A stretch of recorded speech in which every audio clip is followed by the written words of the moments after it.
Comment vous allez? Ça va. Super. On va pas changer. Ok, installez-vous, docteur. Par ici.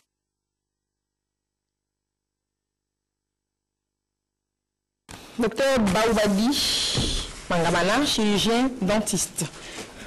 Ça fait quand même un moment, vous êtes tout assis sur ce plateau. C'est avec plaisir que nous vous retrouvons pour nous parler des anomalies dentaires chez les enfants.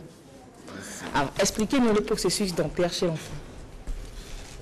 Bien, merci beaucoup Je vous en prie. de m'avoir invité à cette émission. C'est avec plaisir. Et on va essayer de parler en général de la dentition depuis l'éruption, c'est-à-dire la poussée des dents, jusqu'à des dents temporaires, c'est-à-dire les dents de lait, jusqu'aux dents permanentes chez l'adulte. Et nous allons terminer par les anomalies et les petites corrections qu'on peut en faire lorsqu'il y a des anomalies et la conduite à tenir. Je vais vous demander quelque chose, parce que la dernière fois j'étais dans un couple ami et il y a un petit garçonnet. Il vient, sa maman est enseignante, elle enseigne les mathématiques. Alors il arrive le soir, il dit « Maman, mais quelle est la formule dentaire chez l'enfant et quelle est la formule dentaire chez l'adulte ?» La maman, comme elle est professeure de mathématiques, il se fait que le petit garçonnet est tellement nul en mathématiques que la maman chaque fois veut lui donner des leçons.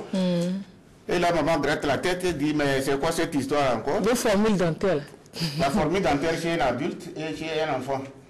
Elle gratte la tête et dit « Va reprendre tes leçons. » Oui, va trouver tes cahiers de leçons rapidement. Et maintenant, il dit « Ah, maman, 0, hein ?» Et il dit « Écoute, la formule dentaire chez un enfant, c'est 4 sur 4 incisives, 2 sur 2 canines, et puis 4 sur 4 molaires. » Enfant molaire. La maman dit « Mais c'est quoi cette histoire ?» Il dit « Oui, j'ai 10 sur 10, ça va faire. » Oh là. Donc, et il continue en disant « Mais si c'est cassé à un niveau, au niveau des racines même, après l'évaluation, si on voit qu'il n'y a pas de solution, malheureusement, on sera obligé d'enlever la dent. » C'est cela. Alors, quand les dents sont pourries pour les petits-enfants, est-ce qu'il faut les enlever aussi? Si c'est une infection, oui, il faut les enlever. S'il y a des complications, parfois des caries dentaires, si c'est une complication avec des infections... Ou alors, il y a des antibiotiques sous lesquels l'enfant a connu un long traitement d'antibiotiques. Après, les effets aussi se ressentent sur les dents. Ah oui, ça se ronge, tout cela. Oui, là c'est un autre problème parce que c'est des colorations aux antibiotiques et généralement, c'est...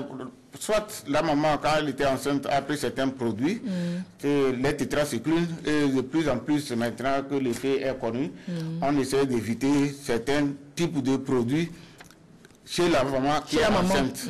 Mais si dans un cas extrême, il n'y a que cet antibiotique qui peut faire l'affaire, on est obligé.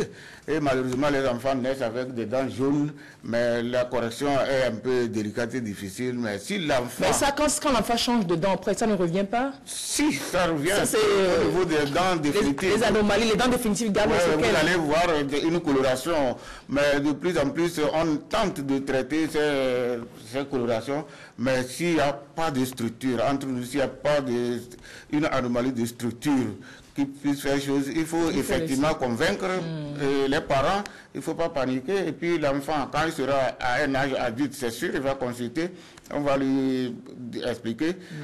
Au pire des cas, les gens, ils font ce qu'on appelle blanchiment, mais entre nous, je crois que ça ne marche pas tellement. Ça ne marche pas, et puis ça ne sert à rien. Voilà. Donc, ça fragilise la structure de la dent. Oui, mais ça minéralise la dent, donc il y a tout problème là. Donc il faut éviter au maximum. On explique à la personne, mais si c'est très prononcé, parfois on est obligé de faire une prothèse, c'est-à-dire des couronnes là-dessus, surtout devant, pour essayer de mettre quand même la personne à l'aise. Alors, docteur, on finit avec un petit conseil pour les parents des enfants.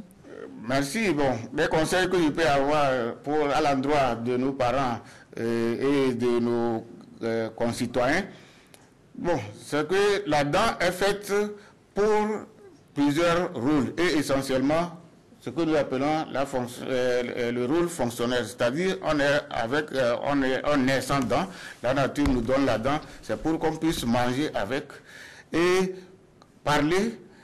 Et ensuite, c'est pour une raison esthétique. Donc, dès qu'il y a une petite anomalie au niveau d'une dent, surtout chez les enfants, il faut que les parents fassent tout pour consulter un chirurgien dentiste. Et de grâce, quand nous parlons de chirurgien dentiste, il ne faut pas aller n'importe où. Parce qu'actuellement, il y a vous m'excusez le terme de ces apprentis sorciers qui se mettent au bord de la route. Chirurgien sauvage. Voilà, dentiste sauvage. Vous allez dans un cabinet privé. Il faut que ce soit vraiment un cabinet privé tenu par un chirurgien dentiste. Ou alors, vous allez dans un centre hospitalier ou bien dans un centre de santé où exerce un chirurgien dentiste. Même s'il n'y a pas de chirurgien dentiste, on peut vous orienter. Ils vous orienteront vers la meilleure adresse. Voilà.